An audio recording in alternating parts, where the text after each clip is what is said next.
بسم الله الرحمن الرحیم. د ریان کمپیوټر ان انلاین ټیکنیکل یوټیوب چینل ته درته ښه راغلاست وایم. خدای دې وکړي چې روغ او جوړ به وئ. ملګرو، نن غواړم چې تاسو ته وښایم چې څنګه کولی شو چې د فایل منیو څخه استفاده وکړو. راځه ملګرو، په فایل منیو باندې کلیک کوم.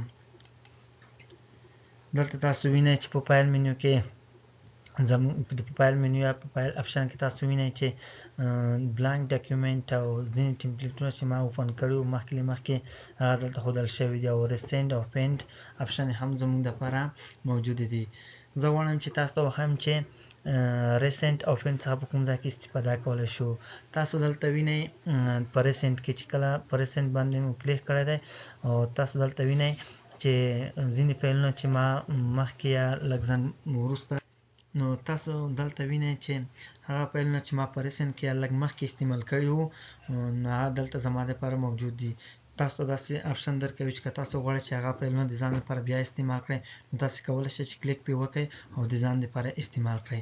تاسو دلته وینئ چې هغه فایل دا د ټیبل په نوم فایل چې ما 40 منټه یا 40 منټه مخکې د ځان لپاره استعمال کړی وو، دا بیا تاسو ته وایي چې غواړئ چې دا فایل د ځان لپاره بیا اوپن کړئ چې 40 منټه مو مخکې مو د ځان لپاره استفاده کړی وو.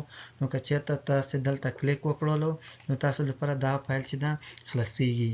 نو تاسو وینئ چې دلته هغه فایل چې ما 40 منټه مخکې هم د ځان لپاره استفاده کړی وو اوپن کړم یا خلاص کړم. نو راځم بیا هم فایل منیو ته. فایل منیو کې بیا دلته تاسو وینئ چې بله چې دا زموږ دپاره د پین اپشن ده یا د پین منیو ده. که چېرته دلته په پین باندې کلیک وکړو، د دې څخه تاسو ملګرو په هغه وخت کې استفاده کولی شئ که چیرې کې مو هغه فایلونه چې زیات غواړئ چې د ځان لپاره استعمال کړئ، یعنې هغه فایلونه چې تاسو روزمره ورسره سروکار وي غواړئ چې د ځان لپاره استعمال کړئ، یعنې داسې فایل وي چې د تاسو د ځان لپاره په دې ځای کې سیو کړی وي، هغې څخه تاسو روزمره ګټه اخلئ، نو تاسو د ځان لپاره دغه فایلونه چې دي فین کړئ. هر وخت پوره که تاسو چېرته پین فایلونه د ځان لپاره ولرئ، نو تاسو مجبور نه یئ چې د ځان لپاره بیا سرچ یا پلټنه وکړئ او د ځان لپاره هغه فایلونه چې سیو کړي مې دي په ډرایوو کې یا په ډاکیومنټ برخو کې یا په نورو زیاتو فولډرو کې مو د ځان لپاره سیو کړي دي، په هغې ځای کې ولټوئ. نو تاسو کولی شئ د پین څخه چې پلان ډول کولی شئ د پین څخه استفاده ترې وکړئ. مثلا تاسو دلته وینئ چې یو بل دوه فایلونه ما د ځان لپاره، یو چې دی د ټایټل ایچ او بل چې دی د ټیبل په نوم دوه فایلونه دي، دا ما د ځان لپاره پین کړي دي او هر وخت زه د دې څخه استفاده کوم. نو که زه چیرې دغه باندې کلیک وکړم، نو دغه فایلونه ما په رسم د ټیبل یا ما رسم د ټیبل صفحې ته وړي. دا ملګرو ما د مثال په ډول د ځان لپاره پین کړی وو چې زه مثلا د دې څخه هر وخت د ځان لپاره استفاده کوم. تاسو هم کولی شئ چې د دې څخه د ځان لپاره داسې فایل د ځان لپاره پین کړئ چې تاسو روزمره ورسره سروکار لرئ. راځم بیا د فایل منیو ته. نو دلته تاسو وینئ چې دوه نور اپشن هم زموږ لپاره شته، چې یو د مور ټمپلیټس په نوم ده او بل چې دا مور ډاکیومنټ ده. په دې برخه کې تاسو وینئ چې د مور ټمپلیټس ده او بله برخه چې دا مور ډاکیومنټس ده. دا دوه اپشن تاسو هم دلته وینئ. ملګرو، که چېرته زه په مور ټمپلیټس باندې کلیک وکړم، نو ما رسن د نو منیو ته بیایي، او که چیرې کې زه په مور ډاکیومنټ باندې کلیک وکړم، ما رسن د اوپن منیو ته یا اپشن ته بیایي. نو زه غواړم چې د مور ټمپلیټس لارې د نو منیو ته لاړ شم یا د نو اپشن ته لاړ شم. نو په مور ټمپلیټ باندې کلیک کوم. کله چې ملګرو په دې باندې کلیک وکړو، نو تاسو وینئ چې زه د نو منیو یا د نو اپشن ته راوست. کوم چېرته په نو منیو یا اپشن باندې کلیک وکړلو، نو تاسو دلته وینئ چې یو چې د بلانک ډاکیومنټ ته که چېرته په دې باندې کلیک وکړم، خالي صفحې یا تشې صفحې ته وړي. نو دلته ځینې ټمپلیټس چې ما خلاص کړي وو هغه دلته موجود دي، لکه دا تاسو وینئ چې یو انول ریپورټ ده او بل چې دا ریپورټ ټایټل ده. دا دوه ټمپلیټس ما مخکې خلاص کړي وو. دلته بل چې د مایکروسافټ کمپنۍ لخوا ځینې جوړ شوي ټمپلیټس هم تاسو وینئ چې دلته موجود دي. دا تاسو کولی شئ چې د ځان لپاره استفاده وکړئ. مثلا که زه چیرې کې په ایزنشل ریپورټ باندې کلیک وکړم، نو ما رسم د ایزنشل ریپورټ نو ما رسن د ایزنشل ریپورټ ته وړي. تاسو دلته وینئ چې هغه ټمپلیټ چې په مایکروسافټ کمپنۍ له خوا جوړ شوی و، نو زه یې د هغې ته راوستم. تاسو کولی شئ چې په دې کې ایډیټ وکړئ او د ځان لپاره یې هغه څه چې د ځان لپاره مو خوښوي هغه پکې ولیکئ. نو بیا راځم فایل منیو ته. په فایل منیو باندې کلیک کوم. په فایل کې چې راځم نو ته.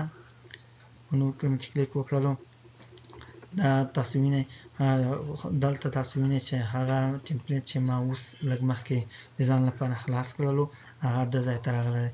تاسو چې کوم ټمپلیټ اوپن کوئ نو هغه به دې ځای ته راځي.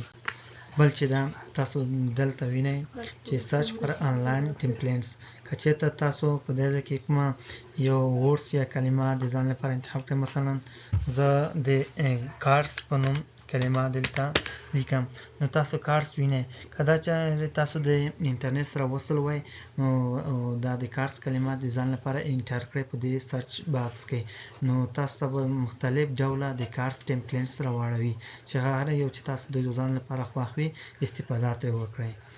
نو بل راځم په دې برخه کې د نو برخه زموږ سره چې دا خلاصه شوله، راځم بلې برخې ته د اوپن منیو اپشن ته راځم. نو په اوپن منیو یا اپشن کې تاسو وینئ چې ریسنټ دی او انډرایو پرسنل دی، بل دیس پی سی دی، هارت پلیس دی، براوس دی. نو ملګرو ریسنټ کې تاسو وینئ ریسنټ لکه د هوم منیو کې چې موږ تاسو وکولی شول چې یو فایل د ځان لپاره د ریسنټ څخه خلاص کړو، نو تاسو په اوپن کې هم کولی شئ چې هغه رقم ته استفاده ترې وکړئ. لکه تاسو چې وینئ چې ټایټل ایچ ای او ټیبل په نوم چې ما مخکې یو څو دقیقې مخکې د ځان لپاره اوپن کړي وو، تاسو کولی شئ د هغې څخه استفاده وکړئ. او بل چې د فولډر لیمه مثلا که ما چېرته په ډیسکټاپ باندې سیو کړي وي، په دې باندې کلیک وکړم، په ډیسکټاپ کې ماته کوم فایلونه چې ما په ډیسکټاپ باندې سیو کړي دي هغه کولی شم چې د دې له مخې اوپن کړم د ځان لپاره. او بل لارې سیو شوي فایلونه د ځان لپاره اوپن کړئ.